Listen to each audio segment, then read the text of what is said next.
दोस्तों, ये स्टोरी पूरी तरह से फिक्शनल है। इसका किसी भी व्यक्ति या स्थान से कोई संबंध, सिर्फ एक संयोग है। अगर कहानी अच्छी लगे तो प्लीज हमारे म्यूसिकारसा 777 चैनल को लाइक, सब्सक्राइब और कमेंट करें। बॉस, मुझे आपको कॉल करने में शर्म आ रही है। आपने जो मिशन दिया था मैं उसे पूरा नहीं कर पाया, रूपर्ट ने कहा। बकवास मत करो। मिशन इसलिए फेल हुआ क्योंकि हमारी जानकारी में गड़बड़ थी। ये तुम्हारी गलती नहीं थी और ऊपर से तुम्हें इसकी भारी कीमत चुकानी पड़ी। असली गलती तो संगठन ने तुम्हारे साथ की, बॉस ने समझाया। बॉस, कई साल हो गए हैं, अब इस बात को छोड़ दो। मैंने आपको किसी की सिफारिश के लिए फोन किया है जो एक फ्रीलांस पोस्ट के लिए अप्लाई करना चाहता है, रूपर्ट ने कहा। कौन है वो? बॉस ने पूछा।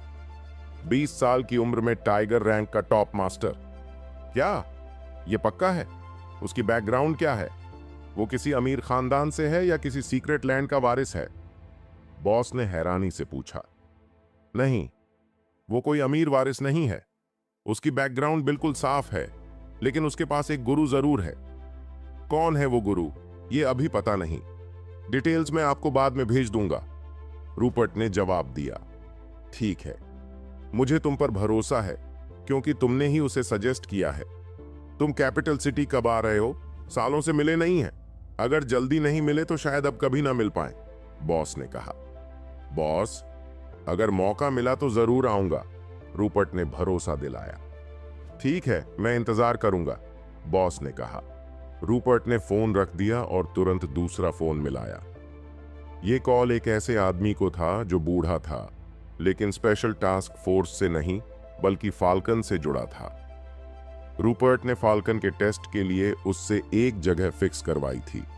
दोनों संगठन एक मिशन पर साथ काम कर रहे थे, लेकिन उनकी जानकारी गलत थी। इसी कारण उन पर घात लगाकर हमला हुआ। रूपर्ट उस आदमी को बचाने के चक्कर में गंभीर रूप से घायल हो गया था। अब वो आदमी फाल्कन के अंदर काफी प्रभावशाली था।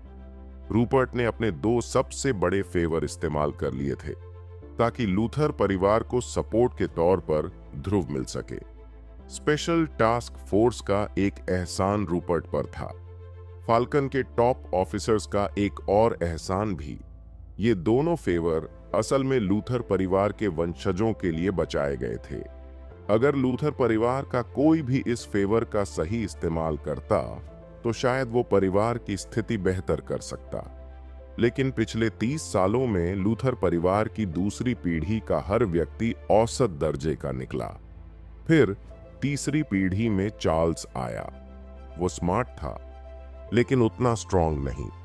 चार्ल्स लूथर परिवार का सहारा बनना चाहता था, लेकिन उसे अनुभव चाहिए था और उसका समय खत्म होता जा रहा था।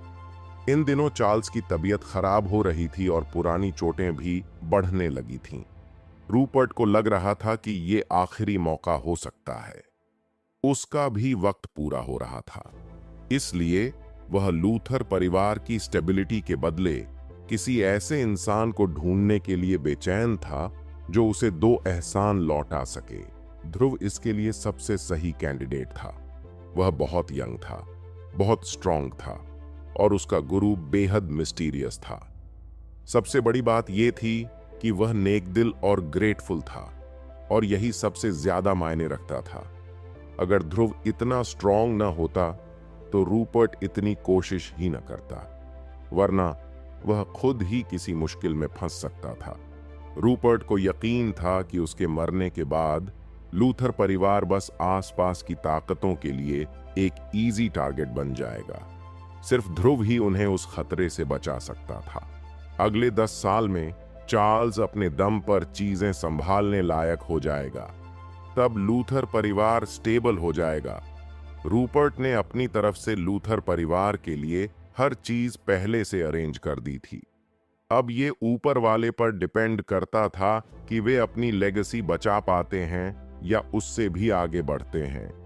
कैपिटल सिटी एक पुरानी बिल्डिंग के अंदर एक बुजुर्ग आदमी यार्ड में बैठा रूपर्ट द्वारा भेजे गए डॉक्यूमेंट्स पढ़ रहा था। वह फाइल मोटी थी, करीब 7-8 पेज लंबी। उसमें पिछले 21 सालों में ध्रुव के बारे में सारी जानकारी थी। बूढ़ा आदमी उस फाइल को बहुत ध्यान से पढ़ रहा था। 2 मिडिल एज्ड मर्द उसके पीछे खड़े थे। बुजुर्ग काफी एक्सपीरियंस्ड लग रहा था। उम्र में वह रूपर्ट से ज्यादा बड़ा नहीं था, लेकिन उसका हाल रूपर्ट से अलग था।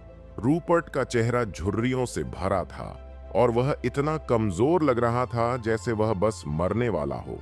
इसके उलट यह आदमी स्वस्थ, ऊर्जावान और आत्मविश्वासी दिख रहा था, मानो वह अगले 20-30 साल आराम से जी सकेगा। यह आदमी युगराल था, नेशनल स्पेशल टास्क फोर्स की टीम बी का लीडर।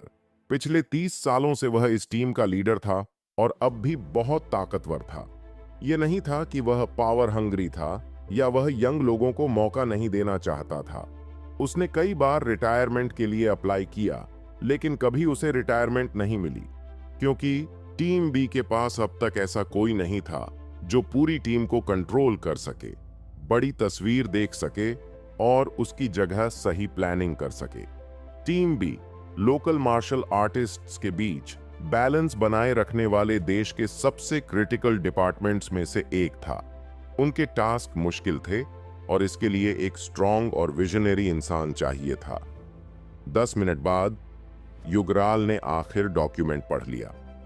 उसने फाइल बड़े आराम से अपने पीछे खड़े 2 मिडिल एज्ड मर्दों को दे दी। इसके बाद वह गहरे सोच में डूब गया। युगराल एकदम शांत नहीं था। अगर रूपर्ट की दी हुई जानकारी सच थी, तो ध्रुव नाम का वह युवक एक खतरनाक व्यक्तित्व का मालिक था। शब्द प्रतिभा भी उसकी काबिलियत को सही तरीके से बयान नहीं कर सकता। क्या रूपर्ट उसके बारे में झूठ बोलेगा? ये लगभग नामुमकिन था। इसलिए ध्रुव का प्रोफाइल पूरी तरह ऑथेंटिक था। वह 21 साल का कॉलेज स्टूडेंट था, जिसके शुरुआती 21 साल बेहद साधारण और कभी-कभी दयनीय रहे थे। लेकिन अचानक उसने टाइगर रैंक के टॉप मास्टर की ताकत और अज्ञात सोर्सेज से भारी संपत्ति हासिल कर ली। ऐसा होना लगभग नामुमकिन था। कोई इंसान अचानक अमीर तो बन सकता है, लेकिन टाइगर रैंक का मास्टर नहीं। यही वजह थी कि रूपर्ट ने जो अंत में सोचा वो बिल्कुल सही था। लड़के के पास कोई मेंटोर था जिसने उसे बचपन से ही सीक्रेटली ट्रेन किया था। ये शायद उसके गुरु का फैसला था कि खुद को उजागर न करें, भले ही ध्रुव को 21 साल तक ह्यूमिलिएशन सहनी पड़ी। रूपर्ट ने अपनी मुलाकात में इस बात की पुष्टि भी की थी। सबसे अनोखी बात यह थी कि लड़के का नेचर बेहद पॉजिटिव था। उसकी हरकतों से साफ था कि वह ग्राउंडेड और ओपन माइंडेड था। उसके दुखद बचपन ने उसे ट्विस्टेड या बदला लेने वाला इंसान नहीं बनाया। वह अपने बुलीज से बदला लेता था, लेकिन वह एमलेस नहीं था। वह उन लोगों का शुक्रिया भी अदा करता था जिन्होंने कभी उसकी मदद की। इससे यह भी पता चलता था कि उसका गुरु कोई रूथलेस इंसान नहीं था। शायद उसके पास कोई बड़ी वजह थी जिसके चलते उसने ध्रुव को अब तक संघर्ष करने दिया। देश हमेशा ऐसी साफ सुथरी बैकग्राउंड वाले, पावरफुल और बैलेंस्ड सोच रखने वाले लोगों का स्वागत करता था, लेकिन ध्रुव जैसा इंसान जो 21 साल की उम्र में गुप्त रूप से टाइगर रैंक का टॉप मास्टर बन चुका था, टीम बी में फिट नहीं था। अगर उसे टीम बी में रखा जाता तो उसकी प्रतिभा वेस्ट हो जाती। टीम बी में वह बाकी सदस्यों से कहीं आगे होता। धीरे धीरे वह अपनी मोटिवेशन खो सकता था, क्योंकि वहां के सदस्य उसकी ताकत के करीब भी नहीं थे। वह 21 की उम्र में अपने शिखर पर था। उसे टीम ए में शामिल करना सही था, ताकि वह खुद से ज्यादा ताकतवर लोगों से मिले, कंपटीशन का सामना करे और लगातार इंप्रूव करता रहे। वह एक रेयर टैलेंट था जिसे तराशना जरूरी था। भविष्य में वह देश के लिए एक बड़ा एसेट बन सकता था। यही वजह थी कि युगराल पिछले 30 सालों से टीम बी का लीडर बना हुआ था। जैसे ही उन्हें यकीन हुआ कि ध्रुव एक रेयर प्रतिभा है, उन्होंने तुरंत तय कर लिया कि उसे टीम बी का हिस्सा नहीं बनाना चाहिए, बल्कि उसके ग्रोथ और देश के हितों को प्रायोरिटी देना चाहिए। युगराल का दूरदर्शी नजरिया वाकई काबिले तारीफ था। युगराल के पीछे खड़े 2 मिडिल एज्ड अफसरों ने भी दस्तावेज पढ़ लिए थे। सर, अगर ये जानकारी सही है तो हमें ध्रुव को जितनी जल्दी हो सके टीम में शामिल कर लेना चाहिए। बिल्कुल, ऐसी रेयर प्रतिभा को खोना नहीं चाहिए, दूसरे ने कहा। युगराल ने अपनी कुर्सी पर लीन किया, आंखें बंद कर लीं और बोला, उसे टीम में शामिल करो, पर तुम दोनों बताओ उसे कहां रखोगे? पहला अफसर बोला, ऐसा एक्सेप्शनल इंसान मेरी पहली यूनिट में होना चाहिए। मुझे पूरा यकीन है कि मैं उसे अच्छे से ट्रेन कर सकता हूं। दूसरा अफसर तुरंत बोल पड़ा, तुम्हारा मतलब क्या है कि वो तुम्हारी पहली यूनिट में हो? क्या तुम उसे अच्छे से ट्रेन कर सकते हो और मैं नहीं कर सकता? उसे मेरी दूसरी यूनिट में होना चाहिए। तुम्हारे पास पहले से ही ज्यादा मेंबर हैं, पहले ने कहा। तुम दूसरी पोजीशन पर हो, मैं पहली पर हूं। देखते हैं वक्त आने पर वो किसे चुनता है। यह इस बारे में नहीं है कि वह किसे चुनता है। तुम्हारी पहली यूनिट में पहले से ही एक आदमी ज्यादा है, तुम्हें उसे हमें दे देना चाहिए। दोनों लोग ध्रुव को लेकर बहस करने लगे। उनमें से एक special task force team B की पहली यूनिट का लीडर था और दूसरा दूसरी यूनिट का leader. Special task force team B में कुल 4 यूनिट थीं। बाकी 2 टीमें बाहर मिशन पर थीं। क्या तुम दोनों बदमाश मुझे परेशान करने की कोशिश कर रहे हो? युगराल ने उन्हें डांटा। मैं अब तक रिटायर नहीं हो पाया क्योंकि तुम दोनों हमेशा अपने फायदे के लिए प्लानिंग करते रहते हो। मेरे सभी पुराने साथी हर दिन चाय पीने और मछली पकड़ने का मजा ले रहे हैं और मुझे हर दिन तुम दोनों की बहस झेलनी पड़ती है। सर, आप अभी भी जवान हैं। आप यह काम अगले कुछ दशकों तक कर सकते हैं। हाँ, हम आपकी जगह लेने के काबिल नहीं हैं। बताओ, ध्रुव पहले से ही टाइगर रैंक का शिखर मास्टर है। अगर वह तुम्हारे साथ जुड़ता है तो तुम उससे क्या प्रगति की उम्मीद कर सकते हो? युगराल ने सवाल किया। ठीक है, ध्रुव टाइगर रैंक का पीक मास्टर हो सकता है, लेकिन वह सिर्फ 21 साल का है और एक यूनिवर्सिटी का स्टूडेंट है। उसके पास ज्यादा प्रैक्टिकल एक्सपीरियंस नहीं होगा। हम उसे वो दे सकते हैं। क्या आपको ऐसा नहीं लगता, यॉर्क? हाँ, हम उसे प्रैक्टिकल एक्सपीरियंस दे सकते हैं, यॉर्क ने जवाब दिया। अब दोनों इस बात पर सहमत हो गए कि पहले ध्रुव को टीम में लिया जाए, फिर डिस्कस किया जाए कि उसे किस यूनिट में रखा जाए। उन्हें अपने लीडर के लहजे से समझ आ गया था कि वह ध्रुव को उनकी यूनिट में शामिल नहीं करेगा। भाड़ में जाओ, युगराल ने कहा। क्या तुम दोनों थोड़े बड़े नहीं हो सकते? मैंने तुमसे कहा था कि बड़ी तस्वीर देखो। बड़ी तस्वीर क्या है? स्पेशल टास्क फोर्स के लिए बड़ी तस्वीर है घरेलू स्थिरता। मैंने फैसला किया है कि ध्रुव को बैकअप में टीम ए में भेजा जाएगा।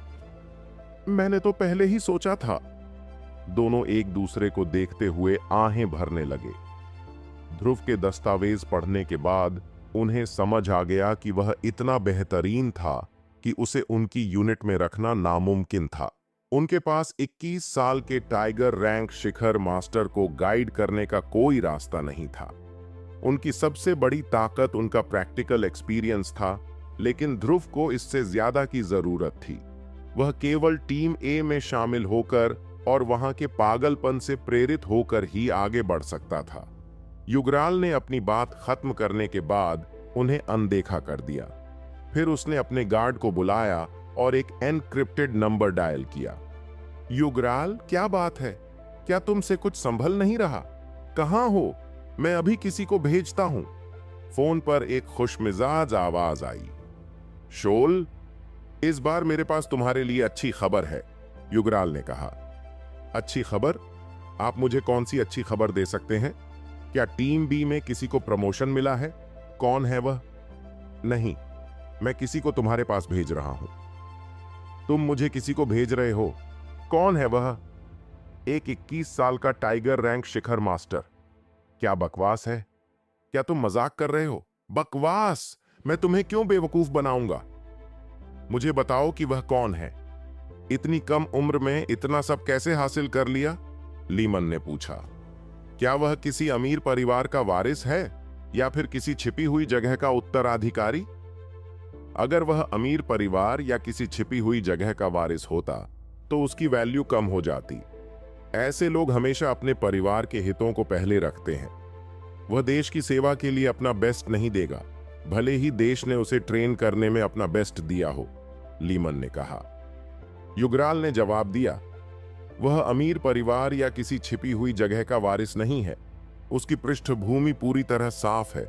उसके जन्म से लेकर अब तक हर बात ट्रेस की जा सकती है। लेकिन शायद उसका कोई गुरु रहा होगा जिसने उसे गुप्त तरीके से सिखाया हो। गुरु? हाँ, बिना गाइडेंस के यह पॉसिबल नहीं है।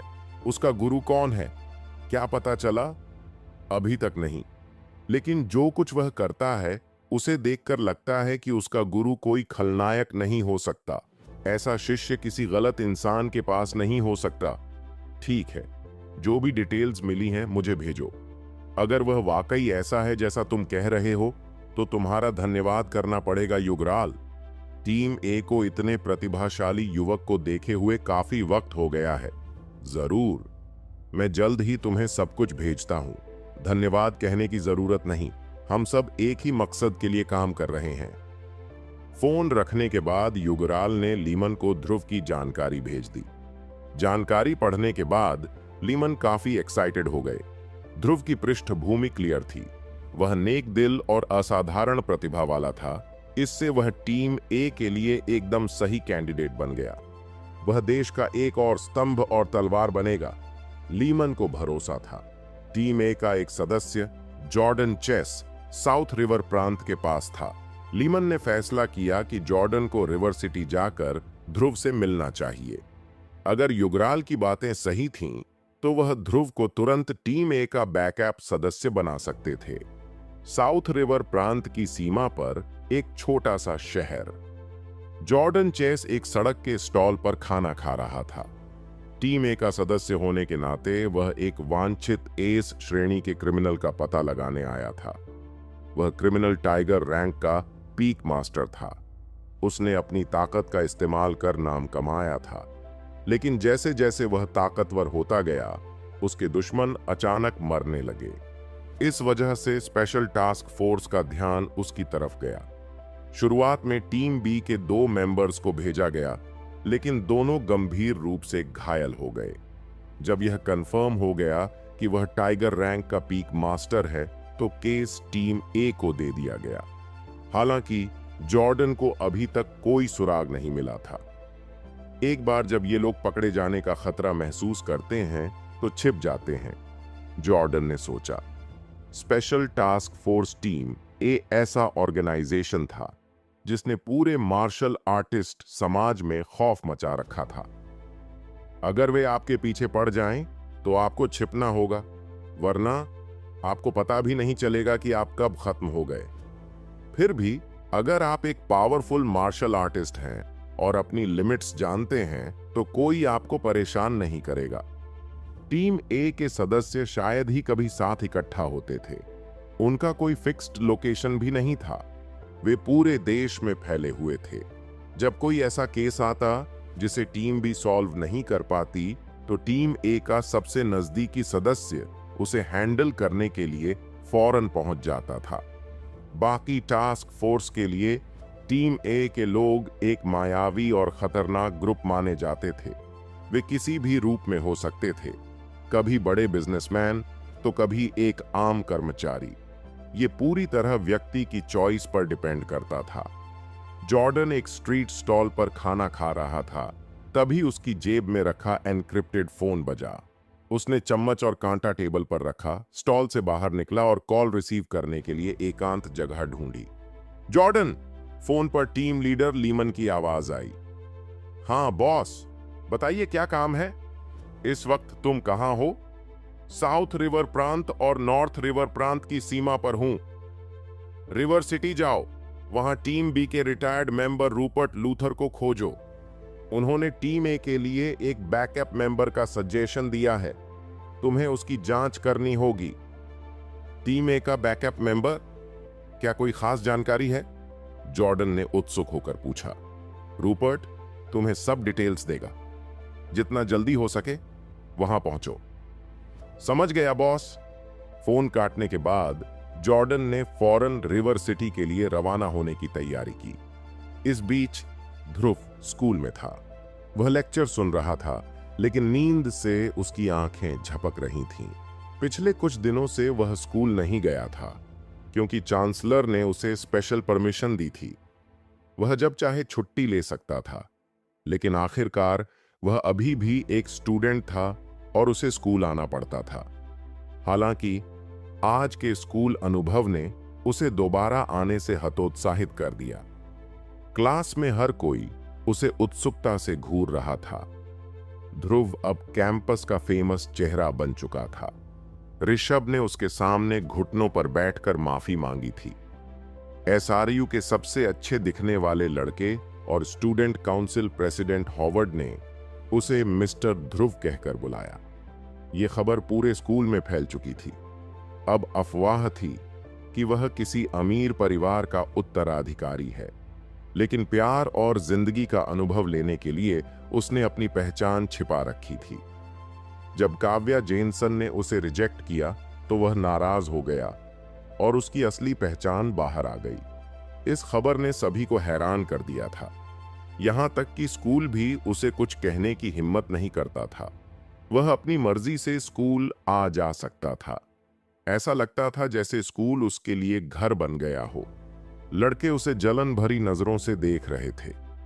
काश हम भी ध्रुव की तरह अमीर परिवार के वारिस होते, उन्होंने सोचा। लेकिन फिर रियलिटी उन्हें थप्पड़ मारती। लड़कियां चमकती आंखों से उसे देख रही थीं। वह कितना सुंदर है, इतना लापरवाह, इतना अमीर और इतना आकर्षक। आज ध्रुव अपनी बुगाटी वेरॉन लेकर स्कूल पहुंचा था। पूरी स्कूल कम्युनिटी शॉक्ड थी। स्कूल फोरम और क्लास ग्रुप्स में उसकी कार की कीमत पर बहस चल रही थी। आखिरकार एक लड़के ने, जो कारों के बारे में जानकार था, उसकी कीमत बता दी। ये बुगाटी वेरॉन का ग्लोबल लिमिटेड एडिशन है। दुनिया में सिर्फ 8 यूनिट्स हैं। आधिकारिक बिक्री मूल्य $60 मिलियन था और सेकंड हैंड कार बाजार में इसकी बोली $80 मिलियन से भी ज्यादा थी। इस खबर ने पूरे कैंपस को हिला दिया। यूनिवर्सिटी के स्टूडेंट्स के लिए $80 मिलियन की कार किसी सपने से कम नहीं थी, और अब वह सपना उनकी आंखों के सामने था। कैंपस में ध्रुव की मौजूदगी का मतलब था कि आसपास की लड़कियां जरूर चीखेंगी। यहां तक कि जब वह क्लास में बैठता था तो न सिर्फ क्लास की लड़कियां उसे घूरती रहती थीं, बल्कि गलियारे में भी लड़कियों की भीड़ जमा हो जाती थी। वे बस एक झलक पाने के लिए खड़ी रहती थीं। सिर्फ एक दिन में ध्रुव का अपना एक फैन बेस बन गया। यह सब देखकर ध्रुव का सिर दर्द करने लगा। इसलिए उसने तय किया कि वह अब स्कूल कम ही आएगा। उसे समझ नहीं आ रहा था कि इन सारी उत्साही लड़कियों के साथ कैसे डील करे। वह उनसे झगड़ भी नहीं सकता था। ओह, ज्यादा हैंडसम होना भी बड़ी मुसीबत है, उसने सोचा। ध्रुव क्लास में बैठा था। उसके आसपास के लड़के लड़कियां उसे बड़े गौर से देख रहे थे। सच कहूं तो उसे यह सब बिल्कुल पसंद नहीं था। उसे कम प्रोफाइल में रहकर चीजें हासिल करना पसंद था। वह ऐसा इंसान था जो तब तक खुद को छिपाए रखता जब तक कि उसे अपना टैलेंट दिखाने की जरूरत ना हो। जब भी वह अपनी पहचान उजागर करता तो दुनिया चौंक जाती। अभी वह सिर्फ स्कूल को चौंका सकता था, दुनिया को नहीं। लेकिन उसे महसूस हुआ कि उसकी पहचान पहले ही उजागर हो चुकी है। अब उसे कोई तरीका खोजना था जिससे वह अपनी पॉपुलैरिटी कम कर सके। इसी दौरान उसका फोन बजा। ध्रुव ने लेक्चरर की ओर देखा, लेकिन शिक्षक ने इसे इग्नोर कर दिया और पढ़ाना जारी रखा। अगर यह पहले होता तो लेक्चरर ने उसे जमकर डांटा होता। ध्रुव ने फोन निकाला और स्क्रीन देखी। यह चार्ल्स का कॉल था। वह चुपचाप उठा और क्लास के पिछले दरवाजे से बाहर चला गया। सबकी नजरें उस पर थीं। सीढ़ियों पर पहुंचते ही उसने कॉल रिसीव की, पर फोन पर चार्ल्स की बजाय ओल्ड मास्टर रूपर्ट लूथर की आवाज थी। ध्रुव, क्या तुम अभी फ्री हो? तुम्हारे टेस्ट का प्रभारी आ गया है। ध्रुव सुनकर थोड़ा चौंक गया। मेरा टेस्ट? विशेष टास्क फोर्स या फिर फाल्कन? यह पहली बार था जब उसका सामना देश की कानून प्रवर्तन एजेंसियों से होने वाला था। उसे जिज्ञासा हुई कि वे कितने स्ट्रांग होंगे। क्या वे पॉल के मुकाबले खड़े हो पाएंगे? उम्मीद करता हूं वे मुझे निराश नहीं करेंगे। जब से ध्रुव ने अपने शरीर और दिमाग को मैक्सिमम लेवल पर ट्रेन किया था, तब से उसे कोई ऐसा नहीं मिला था जो उसके लिए खतरा बन सके। सबसे तगड़े लोग जिन्हें उसने देखा था वे पॉल और मैक थे, जो जैकरी के साथ थे। ध्रुव को लगता था कि अगर वह अपनी पूरी ताकत से लड़े तो वे दोनों भी उसे हरा नहीं सकते। वह अभी तक यह नहीं जानता था कि उसकी पूरी क्षमता क्या है, पर उसकी मानसिक शक्ति इतनी तेज थी कि वह तुरंत पहचान सकता था कि कौन उसके लिए खतरा हो सकता है। बेशक कुछ लोग उससे बेहतर होंगे, लेकिन वह अभी तक उनसे नहीं मिला था, इसलिए उनके बीच के अंतर का अंदाजा नहीं था। अब वह स्पेशल टास्क फोर्स और फाल्कन के उस मेंबर से मिलने के लिए बहुत उत्सुक था जिनका जिक्र रूपर्ट ने किया था। अगर वे ध्रुव से ज्यादा ताकतवर होते तो कम से कम वह उनके और अपने बीच का अंतर समझ सकता था। इससे उसे यह भी पता चल जाता कि उस अंतर को कैसे पूरा किया जाए। वैसे भी वे दुश्मन नहीं थे तो उसकी सुरक्षा बनी रहती, लेकिन अगर भविष्य में उसका सामना अपने से ज्यादा ताकतवर दुश्मन से होता तो तब तक बहुत देर हो चुकी होती। ध्रुव ने फोन पर कहा, ओल्ड मास्टर लूथर, मैं अभी आता हूं। रूपर्ट बोले, ठीक है, जितनी जल्दी हो सके यहां पहुंचो। उन्हें इंतजार मत करवाओ। इस बार जो आया है वह वैसा नहीं है जैसा मैंने सोचा था। वैसा नहीं जैसा आपने सोचा था? ध्रुव ने थोड़ा कंफ्यूज होकर पूछा। रूपर्ट ने कहा, यहां आने पर खुद पता चल जाएगा। ध्रुव ने जवाब दिया, ठीक है, अब मैं निकलता हूं। रूपर्ट की इस बात से ध्रुव थोड़ा उलझन में था, लेकिन उसने और सवाल नहीं किए। उसे यकीन था कि वहां पहुंचने पर सब क्लियर हो जाएगा। फोन रखते ही ध्रुव वापस क्लास में नहीं गया।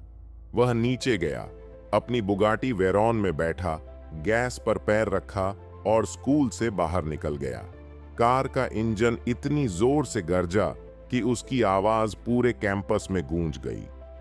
ध्रुव को पता नहीं था कि पास के एक लेक्चर हॉल में खड़ी एक आकृति उसकी दिशा में शून्य निगाहों से देख रही थी। अचानक किसी ने उस आकृति के कंधे पर हाथ रखा। काव्या, अब जबकि तुमने अपना फैसला कर लिया है तो पीछे मुड़कर मत देखो। उसके जैसा चमकदार इंसान कभी तुम्हारा नहीं हो सकता था, सोफी ने कहा। सोफी काव्या के पास खड़ी होकर उसे समझाने की कोशिश कर रही थी। वह ध्रुव और काव्या के रिश्ते की गवाह थी। जब वे साथ थे तो गरीब होने के बावजूद उनका जीवन खुशियों और प्यार से भरा था।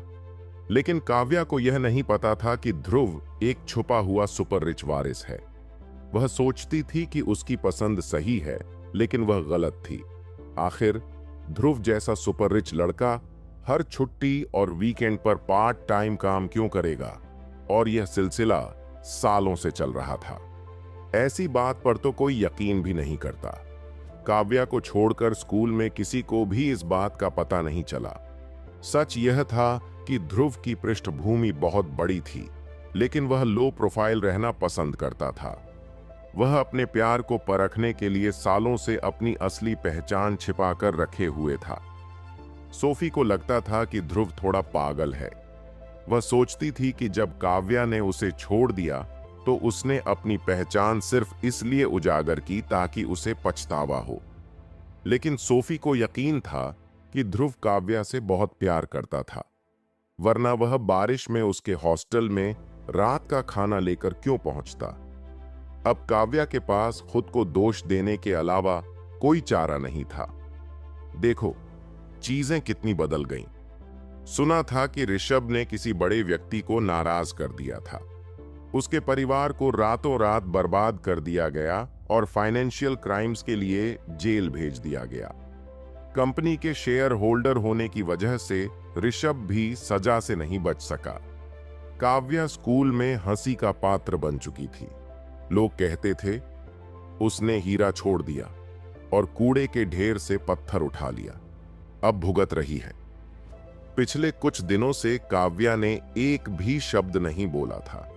सोफी को डर था कि कहीं वह कुछ गलत कदम न उठा ले, लेकिन उसे समझ नहीं आ रहा था कि उसे कैसे दिलासा दे। किसी के लिए भी ऐसी बात को मान लेना आसान नहीं होता। उसे हर समय काव्या के साथ रहना पड़ता था, कहीं ऐसा न हो कि वो कुछ गलत कदम उठा ले। काव्या अपनी सबसे अच्छी दोस्त सोफी की बातों पर कोई जवाब नहीं दे रही थी। उसकी खाली आंखें बस दूर कहीं देख रही थीं। लूथर फैमिली का घर। रूपर्ट ने एक अधेड़ उम्र के दाढ़ी वाले आदमी का स्वागत किया। ओल्ड मास्टर लूथर, मुझे परीक्षार्थी कैंडिडेट की जानकारी दिखाओ, जॉर्डन ने कहा। रिटायर्ड स्पेशल टास्क फोर्स के सीनियर ऑफिसर के लिए थोड़ी इज्जत तो होनी चाहिए। हालांकि वो सिर्फ टीम बी का सदस्य था और बाकी टीम के लोगों से कमजोर और हीन महसूस करता था। रुको 1 मिनट मिस्टर चेज, मैं अभी लाता हूं। चार्ली, मिस्टर चेज के साथ रहो। हाँ दादाजी, चार्ल्स ने उत्साह से जवाब दिया। चार्ली ने सामने खड़े उस अधेड़ उम्र के आदमी को जिज्ञासा, क्यूरियोसिटी से देखा। यह पहली बार था जब उसने अपने दादाजी को किसी जवान आदमी से इतनी इज्जत के साथ बात करते देखा। यह आदमी जरूर कोई खास शख्स होगा, उसने सोचा। मिस्टर चेज, आपको क्या चाहिए? मैं अभी ले आता हूं, चार्ली ने पूछा। मुझे बस खाने पीने के लिए कुछ हल्का फुल्का दे दो, मैं कोई खास नहीं हूं, जॉर्डन ने मुस्कुराते हुए कहा। जी मिस्टर चेज। रूपर्ट ध्रुव की प्रोफाइल लेकर आ गया। जॉर्डन ने प्रोफाइल ली और ध्यान से पढ़ने लगा। इसी बीच चार्ल्स ने किचन स्टाफ को खाना तैयार करने का ऑर्डर दिया। रूपर्ट ने जॉर्डन की तरफ देखा। उसने ध्रुव को टीम बी का फ्रीलांसर बताया था, लेकिन अब उसकी जगह टीम ए का सदस्य आ गया। यह टीम ए थी। टीम ए में शामिल होना हर किसी का सपना होता था। वहां हर व्यक्ति बेहद ताकतवर और कुशल था। एक आदमी अकेले ही टीम बी की यूनिट को मात दे सकता था। ये लोग देश के असली ताकतवर हथियार, वेपन थे। अगर ध्रुव इस मौके को सही से संभाल ले तो उसकी तरक्की की कोई सीमा नहीं होगी। साथ ही लूथर फैमिली की पोजीशन भी मजबूत हो जाएगी। जॉर्डन ने ध्रुव की प्रोफाइल कुछ घबराहट के साथ पढ़ी।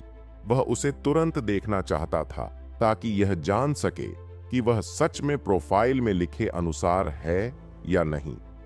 ध्रुव लूथर के घर पहुंचा और सीधा लिविंग रूम में चला गया। लिविंग रूम में घुसते ही उसने देखा कि एक अधेड़ उम्र का दाढ़ी वाला आदमी सोफे पर बैठा है। रूपर्ट और चार्ल्स उससे उत्साह से बात कर रहे थे, लेकिन वह आदमी जवाब देने के मूड में नहीं लग रहा था। वह कभी कभी ही जवाब दे रहा था। रूपर्ट और चार्ल्स उसकी बेरुखी, इंडिफरेंस से बेपरवाह होकर बातें किए जा रहे थे। ध्रुव के आने से उनका ध्यान तुरंत उसकी ओर चला गया। ध्रुव, ध्रुव, रूपर्ट और चार्ल्स ने एक साथ उसे पुकारा। ध्रुव ने कुछ नहीं कहा और उस अधेड़ उम्र के आदमी की ओर देखा। जॉर्डन ने भी ध्रुव को गौर से देखा। ध्रुव ने महसूस किया कि जॉर्डन की उपस्थिति से एक दबाव सा आ रहा था। यह शख्स वाकई बहुत ताकतवर है। यह आदमी अब तक मिले किसी भी इंसान से ज्यादा मजबूत लग रहा था। तो तुम ही ध्रुव हो? जॉर्डन ने पूछा। हाँ, ध्रुव ने जवाब दिया। मैं national special task force team A का सदस्य हूं। मेरा नाम जॉर्डन है। मैं तुम्हारा मूल्यांकन, इवैल्यूएशन करने आया हूं। उम्मीद है कि तुम मुझे निराश नहीं करोगे, जॉर्डन ने सीधे कहा। टीम ए? ध्रुव ने हल्के से असमंजस में पूछा। रूपर्ट ने कहा, ध्रुव, मैंने तुम्हें टीम बी के लीडर के पास भेजा था, लेकिन उन्हें लगा कि तुम टीम बी में शामिल होने के लिए बहुत टैलेंटेड हो, इसलिए उन्होंने तुम्हें टीम ए में भेज दिया। मिस्टर चेज को टीम ए के लीडर ने तुम्हारा इवैल्यूएशन करने के लिए भेजा है। अगर तुम इस टेस्ट में पास हो जाते हो तो तुम्हें टीम ए के बैकअप मेंबर के तौर पर चुना जाएगा। ओह, टीम ए और टीम बी में क्या फर्क है? ध्रुव ने पूछा। क्या फर्क है? जब तुम टेस्ट पास कर लोगे तब मैं तुम्हें बता दूंगा, और अगर नहीं किया तो जानने की जरूरत ही नहीं है। यह कौन सा टेस्ट है? मुझे क्या करना होगा? ओल्ड मास्टर लूथर, मुझे प्रैक्टिस के लिए कोई जगह चाहिए, जॉर्डन ने रूपर्ट से कहा। प्लीज मेरे पीछे आइए सज्जनों, रूपर्ट ने कहा और आगे बढ़ गया। जॉर्डन ने रूपर्ट का पीछा किया। ध्रुव भी उनके पीछे हो लिया और चार्ल्स सबसे आखिर में आया। रूपर्ट उन्हें घर के पिछवाड़े में ले गया, जो खाली था, और बीच में एक हेलीकॉप्टर खड़ा था। मिस्टर चेज, यहां कैसा रहेगा? रूपर्ट ने पूछा। बढ़िया, इतना कहकर जॉर्डन खाली जगह में चला गया। फिर वह ध्रुव की ओर मुड़ा और बोला, टेस्ट सिंपल है। अपनी पूरी ताकत से मुझ पर अटैक करो और मुझे साबित करो कि तुम टीम ए में बैकअप मेंबर बनने के लायक हो। ध्रुव ने कुछ कदम आगे बढ़ाए और जॉर्डन का सामना किया। दोनों के बीच लगभग 20 से 30 मीटर की दूरी थी। तुम जब भी रेडी हो मुझ पर अटैक कर सकते हो, जॉर्डन ने रिलैक्स्ड होकर कहा। ऐसा लग रहा था कि वह ध्रुव को सीरियसली नहीं ले रहा था। उसकी नजर में ध्रुव को गंभीरता से लेने की कोई जरूरत ही नहीं थी। वो सिर्फ 21 साल का था। तो क्या हुआ अगर वह पहले से ही टाइगर रैंक का शिखर मास्टर था? पिछले कुछ सालों में जॉर्डन ने कई टाइगर रैंक के टॉप मास्टर्स को हराया था। वे सभी ध्रुव से ज्यादा एक्सपीरियंस्ड थे। उनमें से एक तो इतना खतरनाक था कि उसने कुछ ऐसा तरीका अपनाया जिसने जॉर्डन को स्तब्ध कर दिया। जॉर्डन को खुद उसे खत्म करना पड़ा। असली ताकत के आगे बाकी सब बेकार है। ध्रुव ने कुछ नहीं कहा। वह बस जॉर्डन को देखता रहा। उसका शरीर तनावग्रस्त हो रहा था और मांसपेशियां सख्त हो रही थीं। ध्रुव ने अपनी फिजिकल स्ट्रेंथ को मैक्स कर लिया। उसकी मानसिक ताकत भी अपने चरम पर थी। धमाका! उसने अचानक अपनी ऑरा को प्रकट किया। इसके कारण उसके चारों ओर हवा की एक तेज लहर उठी जो हर दिशा में फैल गई। रूपर्ट और चार्ल्स तुरंत 10 मीटर पीछे हट गए। ध्रुव की ऑरा देखकर दोनों चौंक गए। कितनी ताकतवर है उसकी प्रेजेंस! हालांकि रूपर्ट ने पहले से ही ध्रुव की कुछ काबिलियत को माना था, लेकिन जब उसने ध्रुव की पूरी ताकत देखी तो उसे एहसास हुआ कि उसने उसे कम आंका था। चार्ल्स के लिए तो यह और भी हैरानी की बात थी। वह तो दूसरे दर्जे का मास्टर भी नहीं था। इसलिए इस स्तर के मास्टर के दबाव के कारण उसे सांस लेने में दिक्कत हो रही थी। ध्रुव अपनी पूरी ताकत को इकट्ठा कर रहा था। उसे यह शॉट लगाने के लिए परफेक्ट स्थिति में होना जरूरी था। लेकिन एक बात साफ थी, जॉर्डन उस पर भारी दबाव डाल रहा था। ध्रुव जैसा व्यक्ति जिसकी मानसिक ताकत अपने उच्चतम स्तर पर थी, अपने प्रतिद्वंद्वी की ताकत को महसूस कर सकता था। आमतौर पर गुरुओं, मास्टर्स के बीच यह संभव था कि वे एक दूसरे को महसूस कर सकें, लेकिन वे ध्रुव की तरह इसे इतनी मजबूती से महसूस नहीं कर सकते थे। यह उसके दिमाग की शक्ति के अधिकतम स्तर पर होने का फायदा था। इसलिए ध्रुव को मास्टर्स के बीच द्वंद्व युद्ध में एक फायदा था। वह अपने प्रतिद्वंद्वी की ताकत को समझ सकता था, जबकि प्रतिद्वंद्वी के लिए उसकी ताकत को समझ पाना काफी मुश्किल था। इसके अलावा उसकी जानबूझकर ताकत छिपाने की आदत के कारण अगर प्रतिद्वंद्वी उससे ज्यादा ताकतवर न हो तो उसकी असली ताकत का अंदाजा लगाना मुश्किल था। अब ध्रुव अपनी सबसे अच्छी स्थिति में था और हमला करने के लिए पूरी तरह तैयार। कोई देख सकता था कि उसके घुटने थोड़ा झुके हुए थे। फिर उसके पैरों में ताकत अचानक फट गई। पल भर में ध्रुव अपनी जगह से गायब हो गया और एक काली छाया की तरह जॉर्डन के सामने प्रकट हुआ। जहां वह खड़ा था वहां की जमीन हल्की सी फट गई थी। पलक झपकते ही उसने 20 मीटर से अधिक की दूरी कम कर ली और जॉर्डन के शरीर पर अब तक का सबसे घातक मुक्का मारा। ठप। हवा की एक ताकतवर लहर जो ध्रुव की आभा के प्रकट होने के समय से कई गुना ज्यादा शक्तिशाली थी, चारों तरफ फैल गई। रूपर्ट और चार्ल्स जो दूर खड़े थे, फिर भी इस आघात तरंग की विनाशकारी शक्ति को महसूस कर सकते थे। अगर वे पास खड़े होते तो वे 10 मीटर दूर फेंके जा सकते थे। यह था महारथियों के बीच का द्वंद्व। आम लोग इस तरह की स्थिति में सांस भी नहीं ले पाते। इस समय ध्रुव के दिल में एक बड़ी हलचल हो रही थी। जॉर्डन ने उसकी पूरी ताकत से मारे गए घातक मुक्के को सिर्फ एक हाथ से पकड़ लिया था। यह कैसे मुमकिन है? ध्रुव के मन में यह सवाल गूंजा। उसे हमेशा अपनी ताकत पर गर्व था। उसने पॉल जैसे ताकतवर लोगों को अपनी ताकत का केवल 50% इस्तेमाल कर घायल कर दिया था। लेकिन आज जॉर्डन ने उसे दिखा दिया कि उसकी ताकत कितनी सीमित है। अगर ये मुझ पर हावी होना चाहे तो ये पल भर में कर सकते हैं, ध्रुव ने सोचा। जॉर्डन का चेहरा बाहर से शांत दिख रहा था, लेकिन उसके मन में भी हलचल मची हुई थी। मैं कौन हूं? National special task force team A का एक सदस्य, एक ड्रैगन रैंक एक्सपर्ट, और यहां एक टाइगर रैंक का युवक उसकी ताकत का मुकाबला कर रहा था। हां, उसने ध्रुव का मुक्का रोका था, लेकिन उसे पीछे हटने पर मजबूर होना पड़ा। अगर टीम के बाकी लोग ये जान गए तो मेरी इज्जत का क्या होगा? ड्रैगन रैंक और टाइगर रैंक के बीच की ताकत का अंतर किसी वयस्क और 10 साल के बच्चे जैसा था। क्या कोई बच्चा कभी वयस्क को हरा सकता है? लेकिन ध्रुव ने इसे लगभग कर दिखाया। यह साफ तौर पर नामुमकिन था। फिर भी ध्रुव ने कर दिखाया। इससे यह साबित हुआ कि ध्रुव में कुछ अलग था। उसने कोई चाल या तरकीब नहीं लगाई। उसकी शारीरिक ताकत ने ही जॉर्डन को पीछे हटने पर मजबूर कर दिया।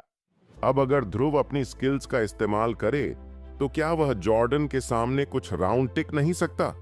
कितना अजीब है। जॉर्डन ध्रुव की ताकत देखकर हैरान था। यह लड़का अब तक की सबसे टैलेंटेड यंग जनरेशन का हिस्सा था जिसे जॉर्डन ने देखा था। यह पक्का था कि टीम ए के बैकअप में वह टॉप पर होगा, लेकिन जॉर्डन ने खुद को शांत रखा। एक एग्जामिनर के तौर पर उसका काम था ध्रुव को उसकी कमजोरियां दिखाना, ताकि वह मेहनत करके और बेहतर बन सके। साथ ही वह टीम ए का ऑफिशियल मेंबर बनने की जल्दी करे। अगर वह ध्रुव की तारीफ करता तो शायद ध्रुव संतुष्ट हो जाता, लेकिन हर कोई जानता था कि ध्रुव का दिल पहले से ही ठंडा और तटस्थ था। वैसे भी तारीफ सुनने से ध्रुव खुश नहीं होता। वह नंबर 1 बनने की सोच रखता था, बस यंग जनरेशन में नहीं, हर लेवल पर। उसके लिए यह जरूरी था ताकि वह अपने सीक्रेट को बचा सके और खुद को सुरक्षित महसूस कर सके। ध्रुव ने अपना मुक्का वापस खींच लिया। अब उसकी दिलचस्पी खत्म हो रही थी। मेरे और इनके बीच फर्क बहुत ज्यादा है, उसने मन में सोचा। ऐसा लग रहा था उसे और ज्यादा मेहनत करनी पड़ेगी। शायद वह अकेला इंसान होगा जो पैसे खर्च करके ताकतवर बन सकता था। क्या जॉर्डन सबसे ताकतवर इंसान है? ध्रुव ने खुद से सवाल किया। शायद नहीं। टीम ए में अगर जॉर्डन है तो उसके लीडर की ताकत जरूर इससे ज्यादा होगी। अब उसे ज्यादा से ज्यादा पॉइंट्स इकट्ठा करने होंगे। फिलहाल उसे और पैसे खर्च करने की जरूरत थी। ऐसा लगता है कि मैं ये टेस्ट पास नहीं कर पाऊंगा, ध्रुव ने सोचा। उसे उम्मीद नहीं थी कि परीक्षा इतनी मुश्किल होगी। इस दुनिया में हमेशा ऐसे लोग होंगे जो मुझसे बेहतर होंगे। जॉर्डन ने भी अपना हाथ पीछे खींच लिया। लड़ाई शुरू हुई और चंद सेकंड में खत्म भी हो गई। दोनों तरफ से और वार करने का इरादा ही नहीं था। ध्रुव को लगा, अब ये बेकार है। मैंने अपना बेस्ट मुक्का मारा, और अगर दोबारा वार करूं तो शायद इतना स्ट्रांग न हो। जॉर्डन को उसने समझ लिया था। अगर मैं कुछ और कोशिश करूं तो इससे कोई फायदा नहीं होगा। दूसरी तरफ जॉर्डन ने सोचा, ध्रुव टीम ए का बैकअप बनने के लिए पूरी तरह से तैयार है। वह सिर्फ 21 साल का है। वह न केवल टीम का सबसे यंग बैकअप होगा, बल्कि वह टीम के सबसे मजबूत बैकअप सदस्यों में से भी एक होगा। उसे थोड़ा समय दिया जाए तो उसकी उपलब्धियां अनंत हो सकती हैं। असल में ध्रुव का पंच अभी टाइगर रैंकर के शिखर से थोड़ा आगे था। साथ ही उसकी मानसिक शक्ति ने उसे अपनी पूरी ताकत का उपयोग करने, शरीर को बेस्ट कंडीशन में रखने और हमले के लिए सही मौका ढूंढने की क्षमता दी थी। इन दोनों चीजों को मिलाकर देखा जाए तो वह पहले ही टॉप टाइगर रैंक से थोड़ा ऊपर और ड्रैगन रैंक से थोड़ा नीचे गिना जा सकता था। अगर वह अपनी क्षमता को और बढ़ा लेता और सीमा पार कर लेता तो वह एक नए लेवल पर पहुंच सकता था, एक ऐसा लेवल जिसकी ज्यादातर योद्धा कल्पना भी नहीं कर सकते। ध्रुव, है ना, तुमने टेस्ट पास कर लिया। बैकअप मेंबर के तौर पर टीम ए में तुम्हारा स्वागत है। हालांकि अभी तुम्हारी ताकत अच्छी है, लेकिन उम्मीद करता हूं कि तुम मेहनत जारी रखोगे। जितनी जल्दी हो सके टीम ए के ऑफिशियल मेंबर बनने की कोशिश करो, जॉर्डन ने भावहीन अंदाज में कहा। ध्रुव हैरान रह गया। क्या उसने टेस्ट पास कर लिया? ऐसा कैसे हुआ जब उसका पूरा अटैक भी जॉर्डन को हिला नहीं सका? भले ही जॉर्डन की ताकत ने उसे गहराई तक प्रभावित किया था, लेकिन परीक्षा पास करने की खुशी अलग ही थी। अब जब उसने यह टेस्ट पास कर लिया तो उसे ऐसा महसूस हो रहा था जैसे वह किसी मजबूत सहारे के साथ खड़ा हो। अगर वह फाल्कन के अगले टेस्ट में भी पास हो गया तो वह अपने नए लेवल को एक्सप्लोर कर सकता था। जॉर्डन की ताकत ने उसे यह एहसास कराया कि यह दुनिया इतनी आसान नहीं है। उसे मजबूत बनना ही होगा ताकि वह खुद को सुरक्षित महसूस कर सके। धन्यवाद मिस्टर जॉर्डन, ध्रुव ने सम्मानपूर्वक कहा। जहां भी जाओ ताकतवर लोगों का सम्मान हमेशा होता है, और यहां तो जॉर्डन ने उसे टेस्ट में पास भी कर दिया था। जॉर्डन ने कहा, ध्रुव, अब तुम टीम ए के बैकअप मेंबर हो। इसका मतलब है कि अब तुम टीम का आधा हिस्सा हो। लेकिन याद रखना, तुम बहुत यंग हो और तुम्हारे पास सुधार की बहुत गुंजाइश है। अपनी उपलब्धियों पर संतुष्ट मत हो जाना। जल्द से जल्द ऑफिशियल मेंबर बनने के लिए मेहनत करो। धन्यवाद मिस्टर जॉर्डन, मैं आपकी बातों को हमेशा याद रखूंगा, ध्रुव ने जवाब दिया। मेरा नंबर सेव करो, मैं तुम्हारी सिफारिश टीम लीडर से कर दूंगा। फिर वह तुम्हें बैकअप मेंबर्स के ग्रुप में ऐड कर देंगे। वहां तुम सब एक दूसरे के साथ बातचीत कर सकते हो और सीख सकते हो। जरूर मिस्टर जॉर्डन, ध्रुव ने कहा। कुछ ही देर में दोनों ने एक दूसरे से कांटेक्ट शेयर कर लिया। रूपर्ट और चार्ल्स भी उनके पास आ गए। बधाई हो ध्रुव, बधाई हो ध्रुव। मैं ओल्ड मास्टर लूथर का धन्यवाद करना चाहता हूं जिन्होंने मुझे यह मौका दिया। मैं आपका बहुत आभारी हूं, ध्रुव ने विनम्रता से कहा। ध्रुव, तुम बहुत ताकतवर हो। अगर मैं तुम्हारी सिफारिश नहीं भी करता तो भी मुझे यकीन है कि तुम अपनी जगह बना ही लेते, रूपर्ट ने मुस्कुराते हुए कहा। ध्रुव की उपलब्धियां अब उस मुकाम को पार कर चुकी थीं जो उसने पहले कभी सोची भी नहीं थी। टीम ए और टीम बी की स्थिति में बड़ा अंतर था। भले ही ध्रुव टीम ए का सिर्फ बैकअप सदस्य था, लेकिन उसकी पोजीशन टीम बी के सदस्यों से कहीं ऊपर थी। एक समय था जब उन्होंने टीम बी के सदस्य के तौर पर अपनी पहचान के दम पर साउथ रिवर प्रांत में लूथर्स की स्थापना की थी। इसके बाद उनका परिवार इतनी तेजी से आगे बढ़ा कि बाकी परिवारों के पास उनसे दूर रहने के अलावा कोई और रास्ता नहीं बचा। अब अगर ध्रुव चाहे तो साउथ रिवर प्रांत को अपने अधीन कर सकता है। कोई भी उसे रोकने की हिम्मत नहीं करेगा। हालांकि ये सब केवल सही तरीकों से ही हो सकता था। स्पेशल टास्क फोर्स के नियमों के तहत कोई भी मेंबर संगठन के नाम का इस्तेमाल दबाव बनाने या गलत तरीके से प्रतियोगिता करने के लिए नहीं कर सकता था। अगर ऐसा हुआ तो परिणाम गंभीर होते। टास्क फोर्स के अधिकार और जिम्मेदारियां स्पष्ट रूप से तय थीं। थोड़ी औपचारिक बातचीत के बाद रूपर्ट ने ध्रुव और जॉर्डन को एक रेस्तरां में ले जाया।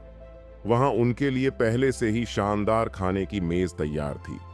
खाना खाते हुए चारों ने बातचीत जारी रखी। इसी बीच जॉर्डन ने लीमैन को एक मैसेज भेजा। जॉर्डन, यह सच है, वह ड्रैगन रैंक की ओर बढ़ रहा है और बेहद टैलेंटेड है। इसके अलावा उसे आसानी से ट्रेन किया जा सकता है। जल्द ही लीमैन का जवाब आया। लीमैन, उसे मुझसे संपर्क करने को कहो। जॉर्डन ने ध्रुव को लीमैन के बारे में बताया।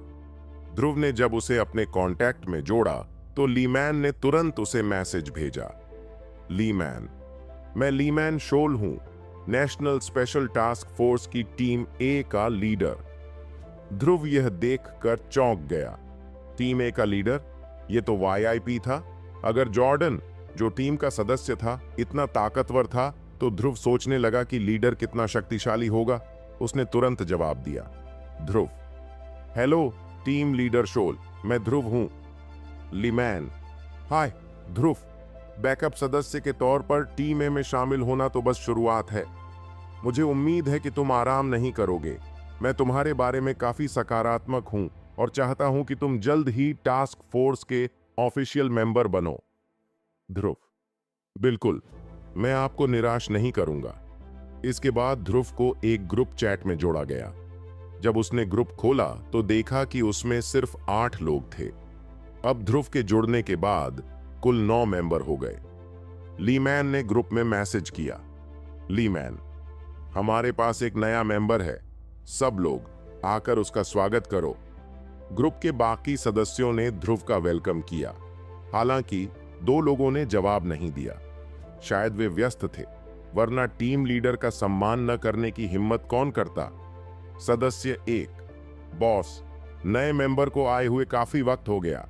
पिछला मेंबर तो 1 साल से भी पहले आया था। लीमैन, ये सही है, काफी वक्त से कोई नई भर्ती नहीं हुई थी। ध्रुव, अपना इंट्रोडक्शन दो। ध्रुव, सबको नमस्ते, मेरा नाम ध्रुव है। मैं साउथ रिवर प्रांत से हूं और इस वक्त रिवर सिटी के एक यूनिवर्सिटी में पढ़ाई कर रहा हूं। उम्मीद है कि आप सबका साथ मिलेगा। इस तरह ध्रुव ने छोटा और सटीक परिचय दिया। सदस्य 2, अरे, तुम अभी भी यूनिवर्सिटी में हो? तुम्हारी उम्र कितनी है? ध्रुव, मैं 21 साल का हूं। सदस्य 2, हे भगवान, तुम तो बहुत छोटे हो। बॉस, तुम्हें यह पागल कहां से मिला? लीमैन, इसकी चिंता मत करो कि मैंने उसे कहां से लाया। भविष्य में ज्यादा बातचीत करो और जितनी जल्दी हो सके ऑफिशियल मेंबर बनने की कोशिश करो। इसके बाद लीमैन ने ध्रुव को कुछ फाइलें भेजीं। इनमें बैकअप मेंबर्स के राइट्स और ड्यूटीज के साथ साथ फॉलो करने वाले नियम शामिल थे।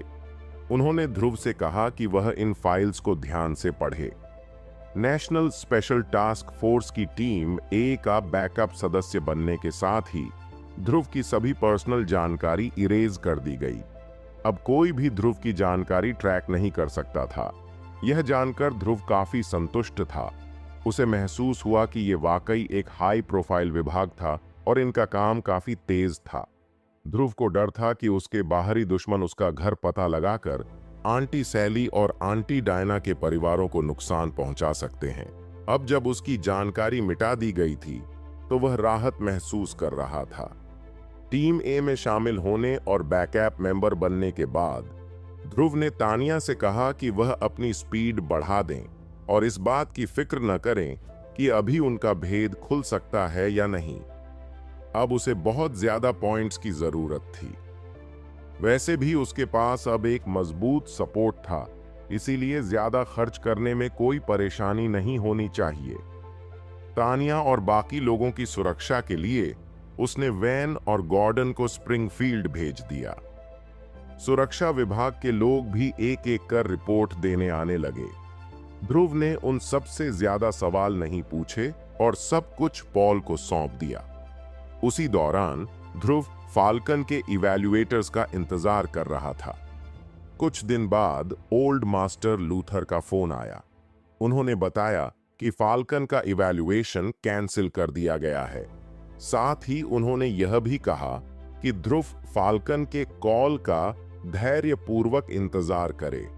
ध्रुव यह सुनकर हैरान रह गया। वे ऐसे ही इसे कैंसिल कैसे कर सकते हैं? क्या ये लोग सच में इतने रिलायबल हैं? क्या यह स्पेशल टास्क फोर्स जैसा ऑर्गेनाइजेशन नहीं है? बाकी लोगों का इवैल्यूएशन कुछ दिनों पहले हो चुका था। ध्रुव ने अब तक कोई शिकायत नहीं की थी, लेकिन अब उसे यह सुनकर गुस्सा आ रहा था। बाद में फाल्कन का फोन आने पर उसे सब कुछ समझ में आया। ओल्ड मास्टर लूथर ने फाल्कन को कॉल करके बताया था कि ध्रुव सफलतापूर्वक टीम ए का बैकअप मेंबर बन गया है। कुछ देर बाद फाल्कन की तरफ से ध्रुव को एक मैसेज आया। उसे अब इवैल्यूएशन में हिस्सा लेने की जरूरत नहीं थी। अगर वह सहमत हो जाता तो वह सीधे फाल्कन में शामिल होकर फ्रीलांसर बन सकता था। जो लोग टीम ए में बैकअप मेंबर बन सकते हैं, उनकी ताकत पर कोई शक नहीं किया जाता। इसके अलावा ध्रुव काफी छोटा था, इसीलिए फाल्कन ने उसे मना करने का सवाल ही नहीं उठाया। हालांकि दोनों संगठनों में शामिल होने के लिए शर्त यह थी कि ध्रुव को कम से कम एक ऑर्गेनाइजेशन में फ्रीलांसर बनना होगा। अगर वह दोनों जगह आधिकारिक सदस्य होता तो कभी कभी उसे एक दूसरे से टकराने वाले मिशन मिल सकते थे, इसलिए यह ऑप्शन नहीं था। फाल्कन ने फोन करके पूछा, क्या आप हमारे साथ फ्रीलांसर के रूप में जुड़ना चाहेंगे? ध्रुव ने तुरंत हामी भर दी। दो बड़े संगठनों की आइडेंटिटी होने से उसके लिए अपने मामलों को संभालना बहुत आसान हो जाता। अपनी नेचर के कारण ध्रुव कभी भी किसी को भड़काने की पहल नहीं करता, इसलिए उसे किसी भी विवाद में गलत नहीं माना जाएगा। इसके अलावा अब उसके पास दोनों संगठनों का समर्थन भी था। फाल्कन ने ध्रुव से कहा, हमें अभी कुछ समय चाहिए। आपको कैपिटल सिटी आना होगा क्योंकि कुछ प्रक्रियाएं पूरी करनी है। स्पेशल टास्क फोर्स के लिए भी यही स्थिति थी। हालांकि ध्रुव ने मूल्यांकन पास कर लिया था और उसका नाम उनकी लिस्ट में जुड़ गया था, लेकिन कुछ औपचारिकताएं पूरी करने के लिए उसे व्यक्तिगत रूप से कैपिटल सिटी जाना होगा।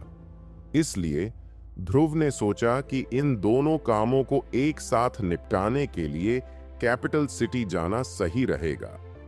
अगले कुछ दिनों में जब उसने रिवर सिटी में अपने सारे काम पूरे कर लिए तो वह कैपिटल सिटी जाने की तैयारी करने लगा। इसी दौरान वेन एक खबर लेकर आया, स्प्रिंगफील्ड में थोड़ी दिक्कत हो गई है, हमारा निवेश ब्लॉक कर दिया गया है, वेन ने कहा।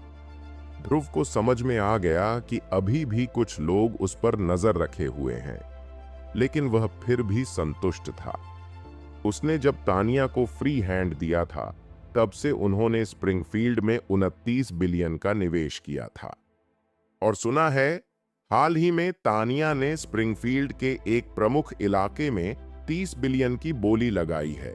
3 बिलियन की डिपॉजिट भी जमा कर दी गई है। जैसे ही प्रोजेक्ट कंफर्म होगा बाकी के 27 बिलियन भी क्लियर हो जाएंगे, वेन ने बताया।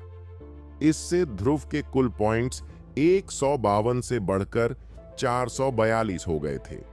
अगर 27 लंबित पॉइंट्स भी जुड़ जाते तो वह 1000 के अपने लक्ष्य के करीब पहुंच जाता। लेकिन अब तानिया का निवेश ब्लॉक हो गया था। यह स्थिति तो स्वीकार्य नहीं है, ध्रुव ने सोचा। हालांकि राजधानी जाना जरूरी था, लेकिन अगर उसके ग्रैंड पॉइंट्स का स्रोत बंद हो जाता तो वह अपनी ताकत नहीं बढ़ा पाता। अगर ताकत नहीं बढ़ी तो अपनी और दूसरों की सुरक्षा की गारंटी देना मुश्किल हो जाता। फिलहाल उसका नाम दोनों संगठनों की लिस्ट में जुड़ चुका था, इसलिए अगर कुछ दिन देरी से भी राजधानी जाता तो कोई फर्क नहीं पड़ता। सबसे पहले उसे स्प्रिंगफील्ड की स्थिति संभालनी थी ताकि तानिया का मामला सही तरीके से निपट सके और उसे ग्रैंड पॉइंट्स मिल सकें। यही सोचकर उसने अपनी योजना बदल दी। पहले स्प्रिंगफील्ड जाकर देखता हूं कि क्या हो रहा है, ध्रुव ने फैसला किया। दोस्तों, आपको यह एपिसोड कैसा लगा हमें कमेंट करके जरूर बताएं और इस वीडियो को लाइक और शेयर करना ना भूलें। चलिए मिलते हैं एक नए एपिसोड के साथ।